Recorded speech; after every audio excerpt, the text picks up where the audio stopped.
અમદાવાદના ગોતા વિસ્તારમાં આવેલ સિલ્વર ગાર્ડનિયા સોસાયટીમાં રામી પરિવાર દ્વારા ભવ્ય શ્રીમદ ભાગવત સપ્તાહ જ્ઞાન યજ્ઞ મહોત્સવનું આયોજન કરવામાં આવ્યું છે। 21 મે થી 27 મે સુધી યોજાનારી આ કથામાં પૂજ્ય શાસ્ત્રી શ્રી ડોક્ટર ધવલભાઈ જોશી ભક્તોને આધ્યાત્મિક રસપાન કરાવી રહ્યા છે। દરરોજ રાત્રે વિવિધ ધાર્મિક ઉત્સવો, કૃષ્ણ જન્મોત્સવ, ગોવર્ધન પૂજા અને રૂકમિણી વિવાહ જેવા કાર્યક્રમો યોજાઈ રહ્યા છે। આ પ્રસંગે દેશના અગ્રણી સંતો અને મહંતો પણ ઉપસ્થિત રહી ભક્તોને આશીર્વચન પાઠવશે। 28 મેના રોજ વિશેષ નારાયણ યજ્ઞ અને મહાપ્રસાદનું પણ આયોજન કરવામાં આવ્યું છે। જય શ્રી કૃષ્ણ। મારું નામ ડિટેક્ટિવ અભિષેક રામી છે। આ પુરુષોત્તમ માસની અંદર ભાગવત સપ્તાહ કરવાનો અમને બહુ સરસ ભગવાને અવસર આપ્યો છે।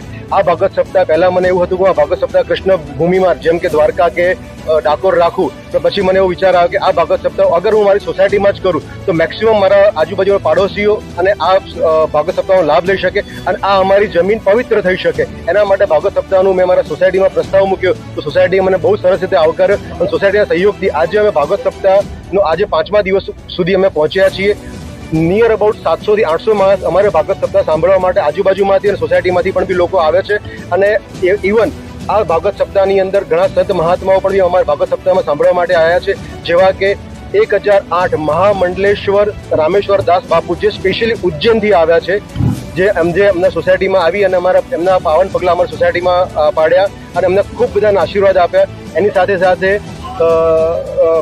રણછોડદાસ બાપુ જે પોતે ડીસાથી છે, જે પોતે પણ વક્તા છે અને એ આણંદથી પોતાની કથાને વિરામ આપીને અમારી કથામાં પોતે મુખ્ય અતિથિ તરીકે આવ્યા।